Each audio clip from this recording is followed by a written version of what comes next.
In, well, a week from now, of course, it will be nearly time to find out what on earth has happened with the US elections. Things very much heating up into the last week.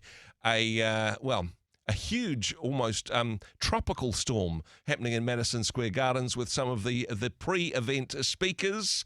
But hey, everybody's got the right to their opinion, even if that opinion is stupid. So says Jonathan Ayling from the Free Speech Union, who joins us on the program now. Jonathan, kia ora, good morning. Good morning, Andrew. That's a direct quote, I think, probably. All sorts of nonsense out there, and we shouldn't try and censor it as a way to shut it down. Exactly, and things are heating up in the US election. We won't spend a lot of time here, but it is that situation. Well, all speech is free, all speech is free, if I can get my words out, but not all of it is helpful, and some of the free speech possibly did backfired for the Donald Trump campaign with some of his warm-up speakers, perhaps. Undoubtedly. And this is what I consistently insist. We must remember that free speech does two things really well. And we like one of these more than the other. One of these is more noble than the other. Of course, the thing that we all like about free speech is that it allows dialogue. It lets us seek out truth where we otherwise might not find it. But if that's the only reason that we defend free speech, that's how we get into this free speech but scenario, where free speech but not hate speech, free speech but not misinformation. Whereas free speech does two things. The second thing is it lets us know who the idiots are. And that's a really important red flag available to everyone to let us know who it is that we should be conscious of, who it is that's spouting nonsense so we can counter them. And look, I'll let your listeners decide which side of the party line it is in the United States that's spouting nonsense. I think probably a lot of us would say both sides. But in reality, trying to shut it down, and this is what we're seeing more and more, of course, trying to shut it down with claims of misinformation and disinformation and all of this, I think actually just really impoverishes the conversation that we can have, even if it's a fairly low starting point already. And of course, Andrew, your listeners will be aware, what is it? Over 60% of the world's population are going to the polls this year. The largest expression of democratic voice humanity has ever known. And the US election has been one of the hotly anticipated ones. In all of these elections, the basic premise of democracy is that people get to have the say, whether we agree or not, whether it's quote unquote factual or correct or appropriate or inoffensive or however we want to characterize that, they get to make their contribution. And even if we don't like it, we're better off for knowing where they stand. Exactly. Idiots get to vote. That is the flaw in the democracy argument. But yeah, all the power to them. When it comes to freedom of speech in this part of the world, somebody who, well, again, very controversial, Candace Owens, look, I was shocked to hear that she's been kicked off the wire, which is reasonably open-minded, and look, anybody can have a go, but she's apparently too radical even for them. She has got some strong opinions on a number of different issues. She was coming to New Zealand and Australia. The Aussie says no, she's too radical for them. Yeah, and this is an enormous mistake by the Australians, I would suggest. And I don't make that claim because personally, I've particularly much time for Candace Owens. Your listeners may disagree, and that's the thing. It's a free country. They get to think for themselves. I don't think she has added much to public debate of late. Some of my staff members have a little bit more time for her. Some of us really don't stand up for her. Some of your listeners may have bought tickets. Some of them may not have. Yep. The point is, whether you agree with her or not, the Australian government saying, no, you can't have a visa to come and visit here is an explicitly political decision. And I think we get into really dangerous territory really quickly when governments start to pick and choose who can come and speak there based on whether it aligns with their political preferences. And of course, in New Zealand, we had a very similar situation about 18 months ago when Posey Parker was almost rejected entry. The Minister of Justice after toing and the Minister of Immigration after toing and froing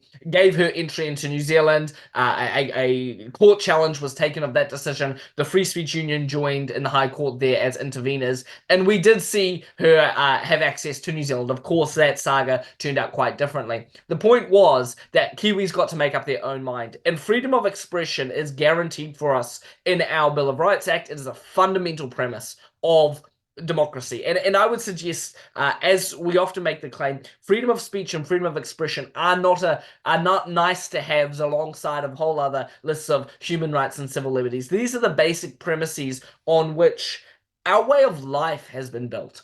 And from that, so many of the basic assumptions of liberal democracy flow. And so, if we start to see governments putting their fingers on the scale of public debate, they will find that actually it doesn't work out very well for them. Here, you and I are quite some distance apart from Candace Owens and the Australian government's decisions discussing it. And last night, I was writing a piece about this. 24 hours after the decision, I found dozens and dozens of media articles from around the world talking about this decision. What has the Australian government exactly succeeded in doing here? It's not that people don't know about her claims or what she's doing. Probably more people do as a result now. It's not that they can't be radicalized or misinformation can't be shared or whatever that is. Probably more people are going to access it now. And yet they've been left with egg in their face, having to use quite a coercive and demonstrable decision to block her from entering legally.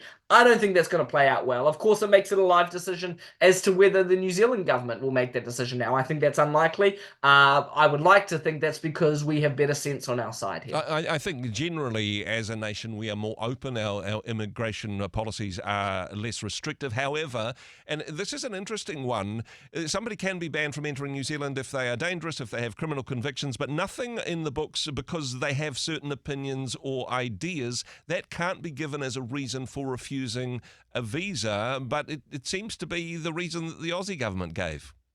Well, I'm not exactly across the details of their law in Australia. Certainly here in New Zealand, the test of good character is one that can be used. And I would say, and this isn't a political comment at all, it's just basic common sense. Every day, people with very bad political character or character in general cross our borders. I don't think that's the sort of that sort of language is a hangover, I think, from maybe more simplistic times. Nowadays, I don't think we want the government evaluating people's characters as reason whether they should enter or not. But you're perfectly correct. Differences of opinions is the essence of political debate, and that is not a good reason for governments to shut them out. And again, coming back to the basic premise of censorship, not only is censorship bad because it shuts us down from ideas that could be right, even if those ideas are not right, it's bad because it almost always backfires. And I would suggest that Candace Owens will make a lot of money out of this. She will get a lot of notoriety out of this. She'll be able to beat up on the Australians, and who doesn't like that from time to time? She wins and they lose. When it comes to getting visas for controversial speakers to come to New Zealand, you've got a bit of skin in this game, Jonathan, and a couple of speakers that you're hoping to get into New Zealand who honestly wouldn't necessarily agree with each other on much, but both agree that free speech is a good idea. Are you concerned that if a precedent is made in this instance, then everything else is up for grabs? No, thankfully not. I think we stand on sturdier ground, and we have two fantastic tours to close out the year coming in a few weeks and next month as well. Professor Nigel Bigger is an Oxford professor of moral theology. He's coming to be our keynote speaker at our free speech conference in Auckland next week and is touring around the country prior to that in Wellington and Christchurch as well. A man I would suggest of considerably upstanding character. And we'll be joined the following week by someone who, as you've said, disagrees with him pretty much on everything except the basic right to speak. And I have great pleasure in leading the team that gets to host both these men and let Kiwis make up their own minds. One is a professor of moral theology. The other wrote the book How to Create Atheists. And I think it's fantastic that these two men know each other to some extent, have respect for each other, but they don't agree. And it's an example, I think, that we need to highlight more and more of our society of respect, though we disagree, or perhaps respect because we disagree. The people I have the greatest respect for at times are those I disagree with the most, and the way they hold their opinions, the way they are reasonable and courteous and gracious actually grow my respect for them, doesn't decrease it. And I think we're becoming very zero-sum in that kind of a for or against me type narrative. And I would suggest actually we've got enough battles to fight as it is. Let's not create more enemies than where we need to. So we're really pleased to host these two men. I think both of them, whether you want to learn how to create atheists or learn more about moral theology, both of these men will be worth listening to, because they're making the case for the core premise that actually through listening, through dialogue, through engaging, civil society can re-emerge in the West. And if that doesn't happen, the literature and the academic consensus is very clear. What leads to prospering, stable, peaceful society are the institutions that they have within them. And we've neglected those institutions for many years, I'd say, across the West and here in New Zealand. A joke I frequently make, and as with most jokes, there's a part of truth to it as well. We often get asked by those that are over 65, do you have a superannuitance rate?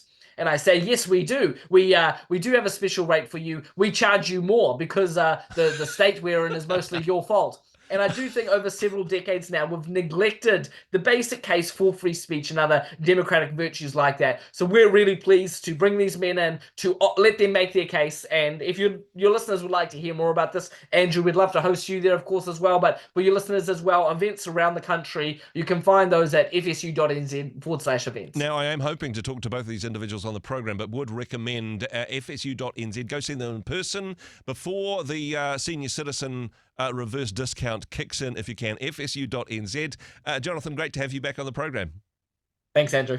Hey, thanks very much for joining us in the Rhema studio. Thanks very much for watching the interview. It's kind of nice to have an audience, actually. And if you did like what you watched, then do give us a like, do give us the thumbs up. And if you'd like to see more interviews like that one, or perhaps even better, subscribe and those interviews will come straight to you. Don't forget to turn on your notifications, and we'll see you in the next one. Cheers.